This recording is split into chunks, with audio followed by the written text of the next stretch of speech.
ஓம் ஸ்ரீ குருப்பியோ நமக. நன்றாக குருவாழ்க, குருவே துணை. பரபிரம்ம ருத்ரகாயத்ரி ஞானஸ்வரத்தின் நண்பர்களுக்கு வணக்கங்களும் வாழ்த்துக்களும்.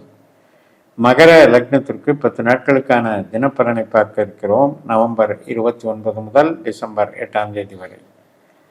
முதல் நாளான நவம்பர் 29 சனிக்கிழமை, பூரட்டாதி நட்சத்திரம். நம்ம லக்னத்துக்கு 2ஆம் இடத்துல கும்பராசியில் சந்திரன் குருனுடைய நட்சத்திரத்தில் பயணிக்கிறார். குரு 7ஆம் வீட்டில் இருக்கார். குரு புனர்பூச நட்சத்திரமான தன்னுடைய சொந்த நட்சத்திரத்தில் இருக்கார். அதனால் சந்திப்புகள், புதிய சந்திப்புகள், திருமண வரன் பார்த்தல், பத்திரிகை எழுதுதல், உறுதிப்படுத்தி கொள்ளுதல், ஆவணங்கள் மற்றும் அனைத்து விதமான சுப நிகழ்ச்சிகள், கஸ்டமர் ஓரியன்டேஷனாக நம்ம என்னெல்லாம் பண்ணுறோம், ஒரு பேங்கிங் ஆகட்டும், ஒரு கம்யூனிகேஷன் ஆகட்டும், கன்சல்டிங் ஆகட்டும், டிஜிட்டல் மார்க்கெட்டிங் ஆகட்டும், ஒரு கான்ட்ராக்ட் ஆகட்டும், அக்ரிமெண்ட் போடுறதாகட்டும், இதெல்லாம் சிறப்பாக நடக்கக்கூடிய ஒரு நல்ல நாள் தான். அது மட்டும் இல்லை, நிறைய கிரகங்கள் குருவனுடைய நட்சத்திர சாரத்தில் இருக்கக்கூடிய ஒரு அமைப்பை பார்க்குறோம். நம்ம லக்னத்தில் ராகு இருக்கார், அவரும் குரு நட்சத்திரத்தில் தான் இருக்கார். 3ஆம் வீட்டில் சனியும் குரு நட்சத்திரத்தில் தான் இருக்கார். 7ஆம் வீட்டில் குருவும் குரு நட்சத்திரத்தில் தான் இருக்கார். அதே மாதிரி 11ஆம் வீட்டில் 10ஆம் வீட்டில் விருச்சிக ராசியிலையும் புதன் குரு நட்சத்திரத்தில் இருக்கார். ஸோ இந்த அளவுக்கு அடிப்படையில் நமக்கு குரு என்பவர் என்னதான் அதாவது 2-11க்கு அதிபதி 6ஆம் வீட்டில் இருக்காரு அப்படின்னாலும் அந்த 2ஆம் வீட்டை பலப்படுத்தக்கூடிய நிகழ்வுகள் இன்னைக்கு நடக்கும். தனப்பிராப்திகள் நல்லா இருக்கும். நவம்பர் 30ஆம் தேதி ஞாயிற்றுக்கிழமை உத்திரட்டாதி நட்சத்திரம். பேச்சு, அதில் தான் வாக்குஸ்தானத்தில் தான் சனி இருக்கார். ஆனால் அதே தான் பண வரவுக்கும் ஏற்ற ஸ்தானம். அதனால் நல்ல பண வரவு, நல்ல உத்தியோகம், உழைப்பு, தொழில் பலம் அனைத்தும் கொடுக்கக்கூடிய நல்ல நாளாக இருக்குது.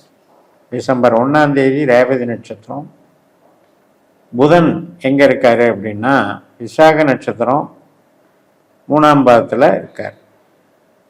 2ஆம் பாதம், 3ஆம் பாதம் இதெல்லாமே துலா ராசியில் தான் இருக்கு. அதனால் 9ல் புதன் குருவுக்குண்டான பலனை நல்லபடியாக தர்றாரு. குரு வேலை சார்ந்த விஷயத்துக்கு இயக்குவார், பணம் வரவுக்கு இயக்குவார். அதனால் தொழில் பலத்தை கொடுக்கக்கூடிய ஒரு அமைப்பான நாள் தான் இன்னைக்கு. டிசம்பர் 2ஆம் தேதி செவ்வாய்க்கிழமை அஸ்வினி நட்சத்திரம், கேதுனுடைய நட்சத்திரம். 7ஆம் வீட்டில் இருக்கிற கேது சுக்கிரனுடைய நட்சத்திரத்தில் இருக்குது. சுக்கிரன் 10ஆம் வீட்டில் இருக்குது. அதனால் நல்ல அமைப்பு தான். கேது ராகுனுடைய உப நட்சத்திரத்தில் இருக்கிறதுனால கணவன் மனைவி உறவு, புதுசாக திருமண வாய்ப்புகள் மற்றும் புது பார்ட்னர்ஷிப் சம்மந்தப்பட்ட ஒரு திட்டமிடுதல், கான்ட்ராக்டு எல்லாத்துக்குமே நல்லாயிருக்கும். டிசம்பர் 3ஆம் தேதி புதன்கிழமை பரணி நட்சத்திரம் மாலை 5:59 வரைக்கும். மேசராசியில் சந்திரன் 3ஆம் இடத்துல தைரியஸ்தானத்தில் சந்திரன். சுக்கிரனுடைய நட்சத்திரம் இன்னைக்கு. சுக்கிரன் 10ஆம் வீட்டில் சனியினுடைய நட்சத்திரத்தில் இருக்கிறது ரொம்ப ரொம்ப சிறப்பு. அனைத்து தொழில்கள், இப்போ ஒரு ஆடம்பரமான தொழில்கள், ஃபர்னிச்சர் ஆகட்டும் மற்றும் சாஃப்ட்வேர் இண்டஸ்ட்ரி ஆகட்டும், சினிமா துறையாகட்டும், நகை ஆபரணங்கள், டெக்ஸ்டைல் இண்டஸ்ட்ரி ஆகட்டும், எல்லாத்துக்குமே இன்னைக்கு சிறப்பாக இருக்கும். டிசம்பர் 4ஆம் தேதி வியாழக்கிழமை கிருத்திகை நட்சத்திரம் மதியம் 2:53 வரைக்கும்.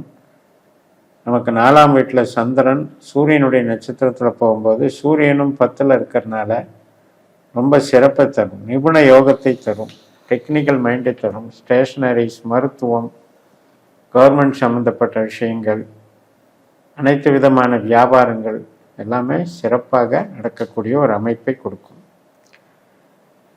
வியாழக்கிழமை மதியம் 2:53 ரோஹிணி நட்சத்திரம். 4ஆம் வீட்டில் சந்திரன் உச்ச பலத்தோடு காணப்படுகிறார். இப்போ வீட்டுக்கு ஒரு லோன் போட்டிருக்கோம், லோன் கிடைக்கும். வீட்டு வாடகை வசூல் பண்ணுறது, வாடகைக்கு வீடு கட்டி விடுறது, இடம் வாங்கிறது, வாகனம் வாங்கிறது, இது சம்மந்தப்பட்ட நிகழ்வுகள், உற்பத்தி சார்ந்த தொழில்கள், அது விவசாயம், பயிர் தொழில், பண்ணை, பால் வியாபாரம் அனைத்துக்குமே சிறப்பாக இருக்கும். சந்திரன் அப்படின்னாலே நீர்வடு பொருட்கள்னு அர்த்தம்.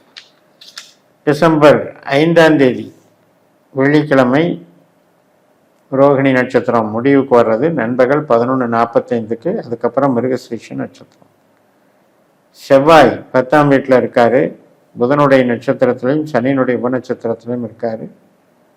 கன்ஸ்ட்ரக்ஷன், எலக்ட்ரிக்கல், எலக்ட்ரானிக்ஸ், இரும்பு சம்பந்தப்பட்ட கருவிகள், அனைத்து விதமான தொழில்கள் சிறப்பாக இருக்கும். நல்ல வருமானம் வரும். நல்ல உழைப்புக்கு ஏற்ற வாய்ப்புகளை கொடுக்கும். ஒருத்தர் இப்போ மிஷினரி வச்சுட்டு ஜாப் ஒர்க் பண்ணுறாங்க அப்படின்னா ஆர்டர்ஸ் நிறைய கிடைக்கும். டிசம்பர் 6ஆம் தேதி சனிக்கிழமை காலை 8:48 வரைக்கும் இந்த மிருகசீரிஷம். அதுக்கப்புறம் திருவாதிரை. மிதுனராசியில் சந்திரன் போகிறாரு. நமக்கு 5ஆம் இடமான இடம். அதில் ராகுனுடைய நட்சத்திரத்தில் போகிறாரு. ராகு நம்ம லக்னத்திலேயே, ராகு தன்னுடைய சதை நட்சத்திரத்திலே இருக்காரு. 1-5 காம்பினேஷன் அப்படிங்கிறது என்ன அப்படின்னா ஐடி லைனு, மூளை உழைப்பு, பத்திரப்பதிவு, டிஜிட்டல் மார்க்கெட்டிங்கு, ஷேர் மார்க்கெட்டு, இது சம்மந்தப்பட்டது. உங்கள் ஜாதகத்தில் ராகு நல்லா இருக்காரான்னு பார்த்துக்கணும். ராகுனால பணம் வரணும் அப்படின்னு இருந்தால் இன்னைக்கு ஷேர் மார்க்கெட்டில் நல்ல பணம் வரும். அதே ராகு பணத்தை இழக்க வேண்டிய அமைப்பில் இருந்தது அப்படின்னா நம்ம அதில் ஈடுபடக்கூடாது. அதே மாதிரி உறவுகள் சார்ந்த விஷயங்கள், மனசுக்கு பிடித்தவர்களோடு இணக்கமாக இருக்கிறது, பழகிறது மற்றும் திருமண காரியங்கள், இதுக்கெல்லாம் சாதகமான நாள் தான். டிசம்பர் 7ஆம் தேதி ஞாயிற்றுக்கிழமை புனர்பூச நட்சத்திரம் காலையில் 6:13க்கு தொடங்குகிறது. குரு மிதுன ராசிக்கு மாறிடுறாரு. குரு 5ஆம் வீட்டில் இருக்கிறது ஒரு சிறப்பு. நிறைய பேர் இன்டலெக்சுவல், கிரியேட்டிவிட்டி மைண்டு, பாட்டு, கலைகள் இதன் மூலம் சம்பாதிக்கிறவங்களா இருப்பாங்க. ஸோ அவங்களுக்கெல்லாம் இன்றைக்கி ஒரு நல்ல நாள். அதனால் நல்ல ஒரு வெகுமானம் கிடைக்கும். நல்ல ஒரு பரிசுகள் வாங்கக்கூடிய அற்புதமான நாள். 5ஆம் வீட்டில் குரு. ஆனால் அதே சமயத்தில் உற்பத்தி சார்ந்த தொழிலுக்கு அது நல்லா இல்லை. அதனால் தன்னுடைய திறமைகளை வெளிப்படுத்தலாம். ஆன்மீக தொடர்பான அனைத்து நிகழ்வுகளும் நன்றாக நடக்கும். பக்தி ஈடுபாட்டில் ரொம்பவுமே உங்களுக்கு மகிழ்ச்சியும் மனநிறைவும் கொடுக்கும். குழந்தைகள்னால குதூகலம் இருக்கும். டிசம்பர் 8ஆம் தேதி திங்கட்கிழமை பூச நட்சத்திரம். சந்திரன் 6ஆம் வீடான கடகராசிக்கு போயிடுறாரு. பூசம் அப்படிங்கிறது சனியினுடைய நட்சத்திரம். இப்போ தனஸ்தானத்தில் 2ஆம் வீட்டில் இருக்கிற சனி குருவை போல பலன் தருகிறார், செவ்வாயை போல பலன் தருகிறார். அதனால் அனைத்து விதமான வேலை வாய்ப்புகள், உழைப்பு, உற்பத்தி, ஒரு பேச்சு சம்மந்தப்பட்டது, கருவிகள் சம்மந்தப்பட்டது, கன்ஸ்ட்ரக்ஷன் சம்மந்தப்பட்டது, பூமிகாரகன் செவ்வாய். அதனால் செவ்வாயினுடைய பலத்தையும் இன்னைக்கு தருவார். செவ்வாய் கேது நட்சத்திரத்துக்கு இன்னைக்கு மாறக்கூடிய நாள். அதனால் லாபஸ்தானத்தில் செவ்வாய் இருக்கிற ஒரு அமைப்பு. அதனால் பேசு வரக்கூடிய பண வரவு நமக்கு எதிர்பார்ப்பை பூர்த்தி செய்வதாக இருக்கும். அதே மாதிரி தான் குடும்பத்தில் நிகழ்ச்சிகள் நம்மளுடைய எதிர்பார்ப்புக்கு ஈடு செய்கிற மாதிரியான நிகழ்வுகள் நடக்கும். சொந்த பந்தங்களுக்குள்ள ஒரு சப்போர்ட் கிடைக்கும். சேமிப்பு பெருகக்கூடிய நல்ல நாள் என்று கூறி நினைவு செய்கிறேன். இந்த சேனலை சப்ஸ்கிரைப் பண்ணி ஷேர் பண்ணுங்கள். உங்கள் தனிப்பட்ட ஜாதக பலாபலன்களை என்னுடைய வாட்ஸ்அப் நம்பரில் தொடர்பு கொண்டு பலன் பெறுங்கள்.